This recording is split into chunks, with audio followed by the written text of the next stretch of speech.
ladies and gentlemen, Kate.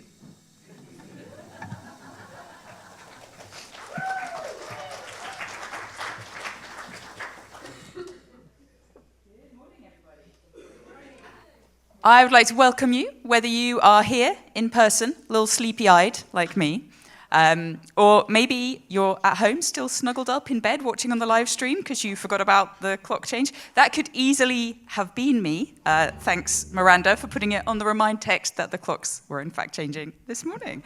Anyway, whether you're in person or watching along later in the week, I'm so glad that you've decided to join us at Meizon and to join our worship this morning.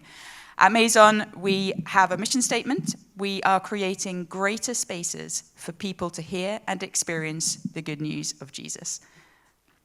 So if you're joining us online, don't forget you can like our videos, you can put a comment on there, and you can share our program with a friend. And if you're in person, I always say this, you can bring a friend along in person too. We'd love to see them.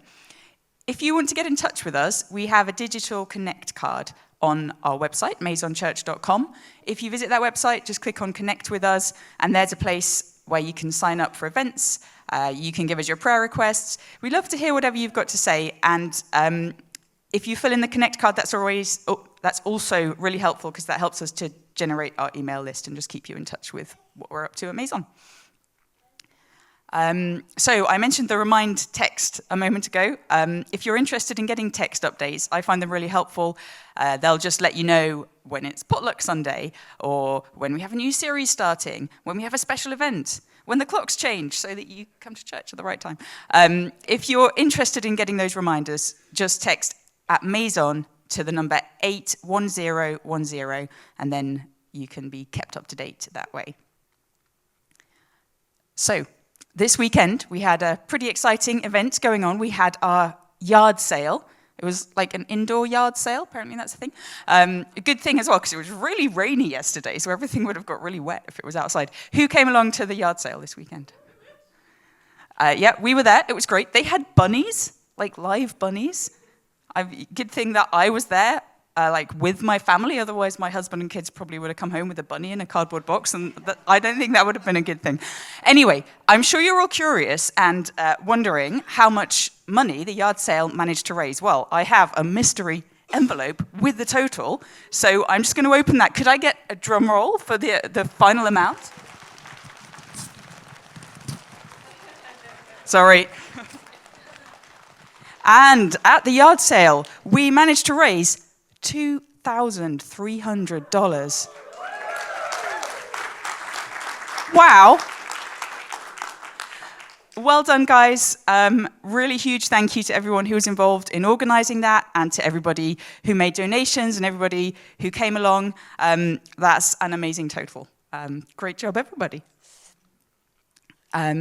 If you would like to support Meizon financially in other ways, obviously, as we've just seen, you can give your time, we have events, you can give your prayers. We need some financial support also. So if you're interested in setting that up, again, that's on our website, meizonchurch.com. You can click on Give and set up automatic, very easy online giving.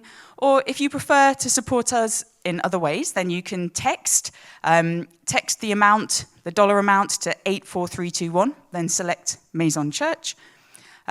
Or you can use the old school offering boxes at the back of the room. They're just by the door there, so if you have cash or a check that you'd like to give, we can accept that too. Thank you very much. So today we're actually starting our new series for Lent. It's called Everything in Between, and I'm very excited to introduce Joe, who is going to come and speak to us.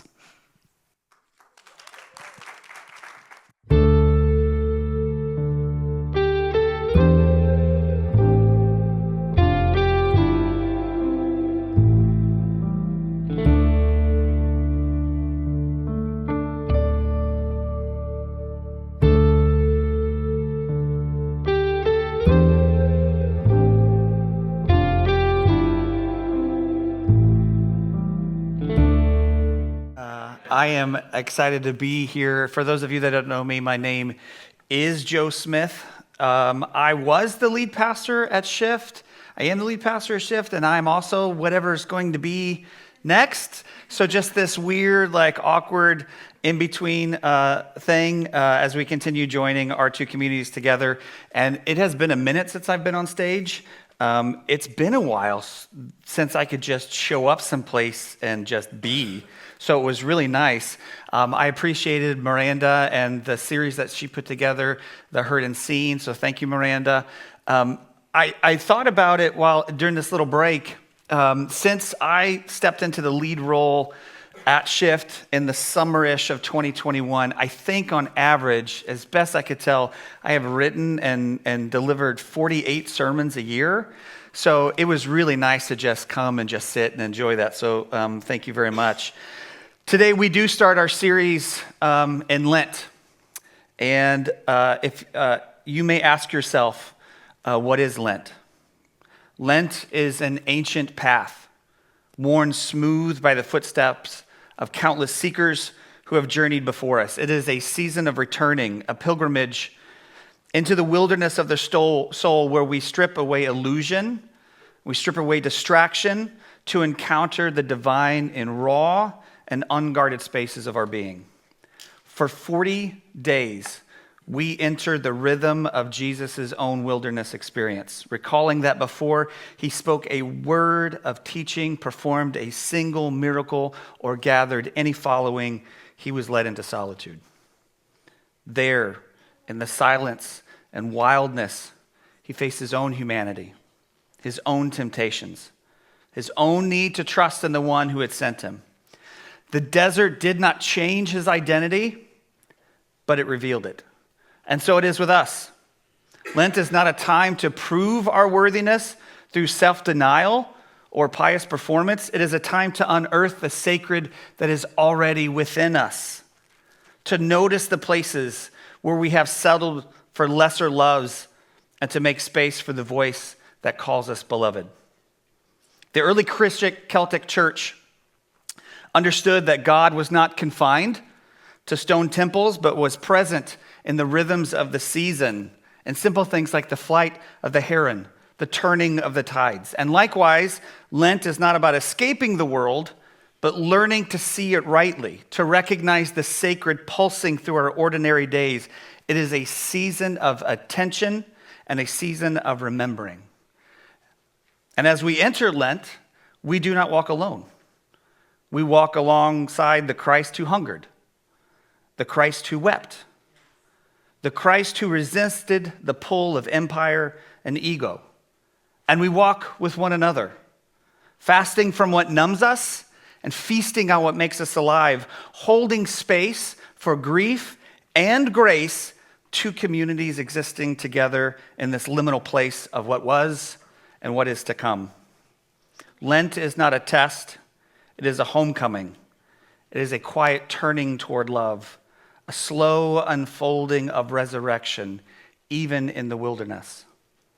But before we get there, as we begin today, if you're comfortable and able, I invite you to pause and to close your eyes and take a few deep, cleansing breaths.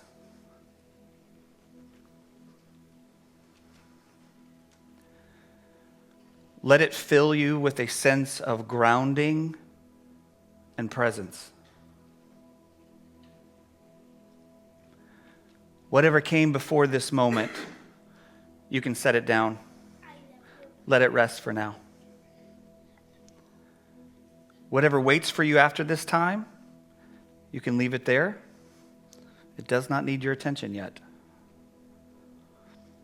This is a place of refuge, a sacred space carved out of the chaos. As you settle into this time, I invite you to set an intention. What is it that you hope to receive today? What do you need from this time, from this community, from God? As thoughts or feelings rise, greet them with love and curiosity. Hold them tenderly without judgment. Take a few deeper breaths and let yourself fully arrive back into this space, mind, body, and spirit. And when you're ready, I invite you to open your eyes. Our anchor text is found in Luke's account of Jesus' life in chapter 10. We've got it here on the screen for you, and it says this: An expert of the law stood up to test Jesus. "Teacher," he said, "what must I do to inherit eternal life?" He said to him, "What is written in the law? What do you read there?" He answered, "You shall love the Lord your God with all your heart and with all your soul and with all your strength and with all your mind, and your neighbor as yourself." And he said to him, "You have given the right answer. Do this and you will live." But wanting to vindicate himself, he asked Jesus, "And who is my neighbor?" Who is my neighbor? It is a question we ask all the time, just in many different ways. Who belongs? Who doesn't? Who is worthy of my care or my concern? Who should I protect and who should I fear? And Jesus answers with a story, one that you and I probably are all familiar with, but one that unsettles and disrupts and invites us into a new way of seeing. We continue in verse 30.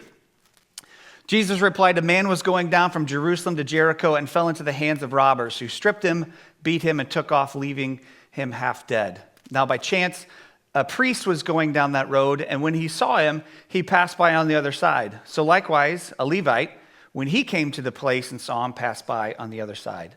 But a Samaritan, while traveling, came upon him, and when he saw him, he was moved with compassion."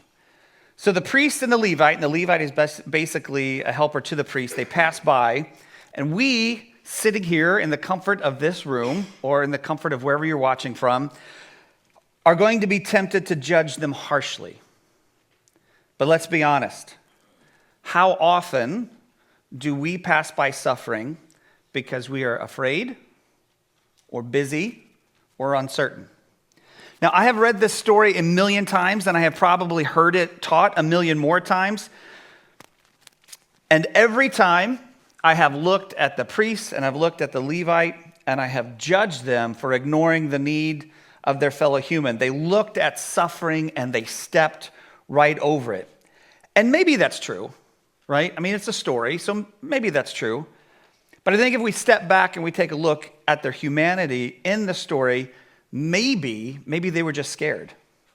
The road from Jerusalem to Jericho was very real, and it was a very dangerous place. It was full of twists and shadows and hiding places, perfect for those who wish to do harm. And maybe they were scared. Maybe they saw the person left for dead, lying on the side of the road, and thought, if I stop to help, I could end up lying next to them. And yet, Jesus offers another way. The hated Samaritan, right? The one that we're all familiar with. The one considered other is the one who crosses the divide. He doesn't hesitate. He sees and he moves closer. And the text says that he is moved with compassion. And if you're familiar with me, you're going to know, and those of you that don't, you will know. This is my all-time favorite Greek word. The word for compassion in the Greek is splanchnizomai. I love to say that word. It just rolls off the tongue. Splanchnizomai. Say it with me. Splanchnizomai. You're welcome.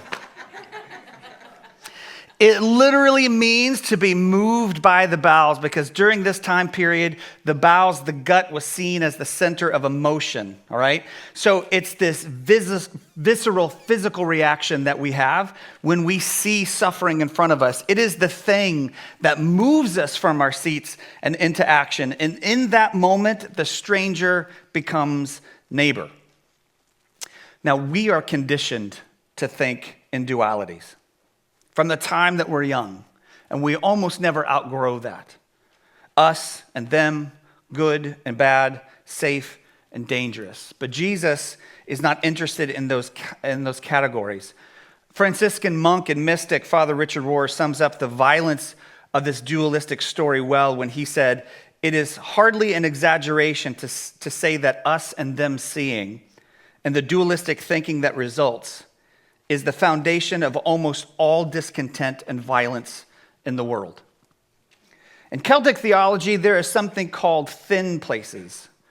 And these are sacred spaces in our world where heaven and earth meet, where the fabric between our reality and the reality beyond are thin enough to experience a glimpse of what could be. And as I read through this story, I have to ask myself, what if the space between stranger and neighbor is also thin? What if where we have been taught to see separation, God sees connection? And I think that we all often make the same mistake when we hear this story. I won't put it on you, but I do. We create the dualistic idea that the priest and Levite are bad and the Samaritan is good, right? And on one level, that is true. Let's not dismiss that. One level, that is true. But I think all too often we wrongly place ourselves in the role of the Samaritan, and we ignore that while we can be the Samaritan, we are also the priest and the Levite. We play all three roles at different times, and we risk fairy tailing our stories when we ignore that reality. We excuse away the moments where we're the priest and the Levite, and we overhype our Samaritan moments. We are all three. And this too is a deep truth of the thin place. They do not just exist out there, but they exist within each one of us. We carry within us the friction of the world that is and the world that could be. And in this story, Jesus is not just asking us to act neighborly. He is revealing the truth. In the kingdom of God, there are no strangers, only neighbors who have not recognized each other. Many of you probably know this. Some of you probably don't. But I host a podcast called Shift Happens. You have to say that very carefully. And we are in our third season, and we're talking to leaders and thinkers and artists and authors and theologians and politicians about this idea of resistance. How do we resist the dehumanization coming from the highest offices in our land without succumbing to it? And a few weeks ago, I interviewed author Jemar Tisby. His books include How to Be Anti-Racist, The Color of Compromise, and The Spirit of Justice. And during our conversation, which I encourage you to listen to, this was easily one of my all-time favorite conversations. We talked about how to resist what's happening in our country. And he said, all we have to do is look back. Look back at the ones and their stories who have always been resisting, who have been doing this. We have an entire playbook written in our collective history of how to be and what to do. And in that history is Dr. King's final speech before his assassination, where Dr. King reflects on this story we're talking about. And he is the one that opened my eyes to the possibility of the priest and the Levite not being aloof, but being afraid. And in that speech, he wrestles with the complexity of what it means to be human in the face of injustice. And while recognizing the difficulty of those passing by, he praises the dangerous unselfishness of the Samaritan. Now, adding to all the complexity of all of that, right, is this: Dr. King's own misgivings about this story. In an article published in 2011 in the Huffington Post, John Hope Bryant's article called Fixing Jericho Road, he recounts that Dr. King told a friend, he said this: I, of course, like and respect the Good Samaritan, but I don't want to be a Good Samaritan. I am tired of seeing people battered and bruised and bloodied. I want to pave the Jericho Road, add streetlights to the Jericho Road, make the Jericho Road safe for passage by everybody. He didn't just want to be the Good Samaritan. He wanted to pave the road. He wanted to change the very conditions that made suffering inevitable. So we have to ask ourselves, who is lying in the ditch in our world today? Who have we been told to fear or avoid? And what Jericho roads need transforming? And I think this is a good introduction time together. You're learning so much about me, for those of you that don't know me. One of the other things that you're going to learn about me is I love to read. I absolutely love to read. I'm always reading a couple of books at a time. usually two, one for fun and one to learn. I love science fiction and horror. Those are my two favorite genres. And the greatest author that has ever lived is Stephen King. And you may disagree with that. But here's the cool thing about our country. You have every right to disagree and be wrong. So you do you. But one of my all-time favorite series to read, and it's usually every couple of years that I go back and read it again, is The Hobbit and Lord of the Rings. I adore Tolkien. And I don't know what it is about his writing style that just kind of like sucks me right into Middle-earth. But in The Fellowship of the Rings, our main protagonist, our main hero, Frodo, laments in this one particular scene. He's lamenting that the ring had ever come to him. And in one poignant scene, Frodo looks at Gandalf and says this, "I wish the ring had never come to me. I wish none of this had happened." And I think so many of us feel that right now. That so many of us feel this. Why do we have to be the ones to travel this Jericho road? Why do we have to be the one tasked with the challenges of this season? And I wish that none of this had come to us. I wish that none of this had ever happened. I wish that my son, who is 15, didn't know just this. For his entire life, he remembers nothing but our country being on the brink. I wish it were not so. And in that scene, Gandalf looks at Frodo and says, "So do all who live to see such times. But that is not for them to decide. All we have to decide is what to do with the time that is given to us." The same choice is before us in our age. We live in an age of dehumanization, of cruelty, and creeping idolatry in our land. Political figures are literally being worshipped, and more Jericho roads are being built every day. And the choice has fallen to us.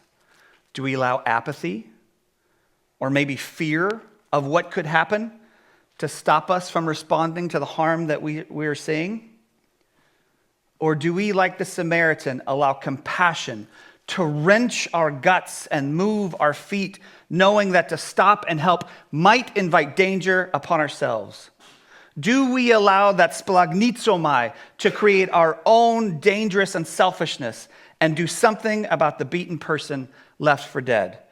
Will we only see the injustice of what happened to the man, or will we open our eyes to the structures that allow the injustice and start paving these Jericho roads?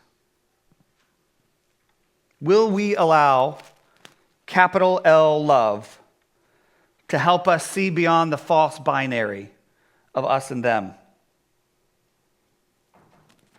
May we have the courage to see, to really see. May we have the courage to be moved with compassion, to cross the road, to continue to work together, to strengthen our communities for the hardness of this season, to recognize the stranger in the neighbor and the stranger in ourselves. So I ask again, who is lying in the ditch in our world today?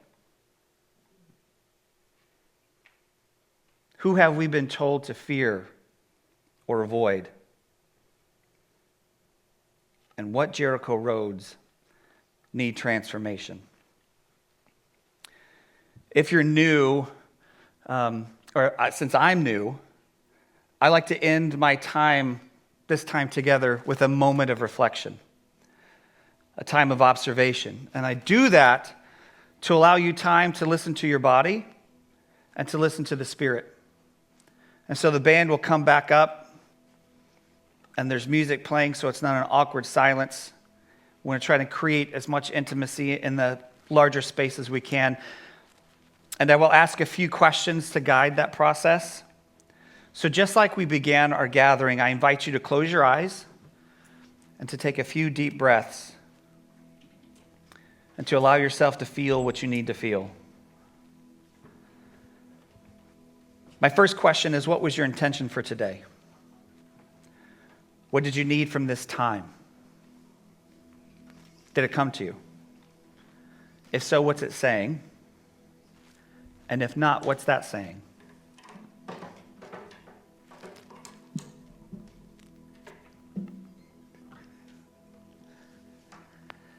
Have you ever considered that the priest and Levite might have been afraid? Does that change how you see them or see the story? If so, how does it change for you?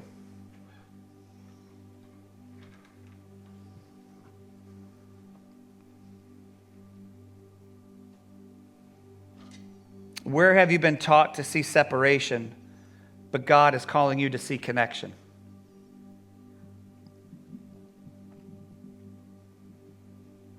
My final question for you is this: what Jericho roads need to be paved over? And how can you, in healthy and sustainable ways, be part of that paving?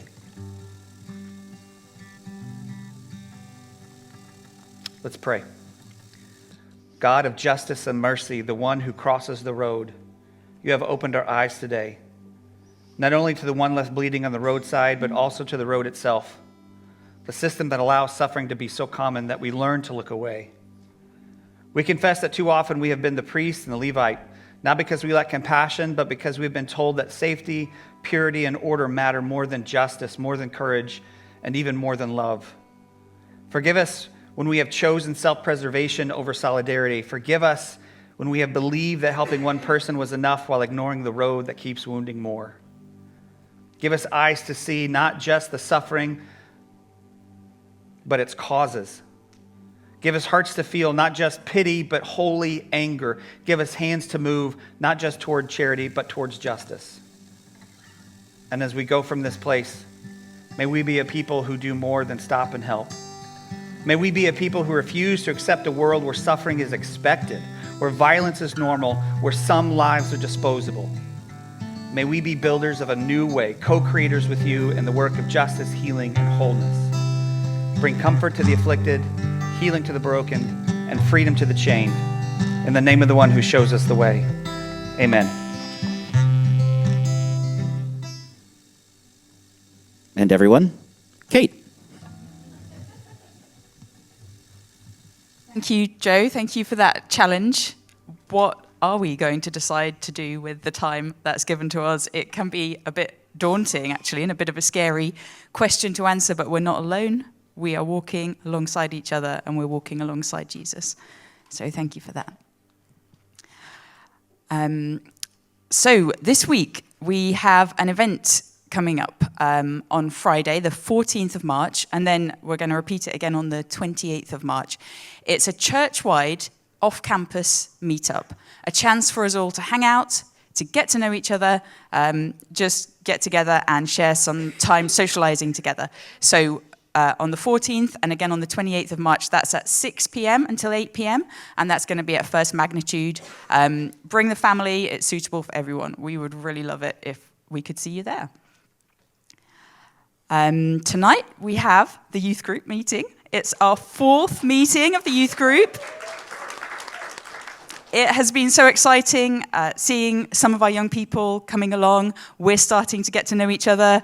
We have fun with silly games, turn all the lights off, run around, bump into each other, that kind of thing. And some Bible study as well. So if you would like to join us, dinner is provided. If you have any dietary requirements, just let us know and we'll make sure to cater for everybody. Also, after the service right now, I mentioned the yard sale earlier. Despite the amazing grand total, there is actually quite a lot of stuff left over in the hall down that way. And what we would now really like is for you to take it away. So we would love you to have a wander through, just have a walk around, see if there is anything that your home is missing, poke through the clothes, there's books out there. Please go and have a look and see if there's anything you'd like to take home with you today. And then next week, we'll see you, same time, same place, as we carry on with our Lent series, Everything in Between.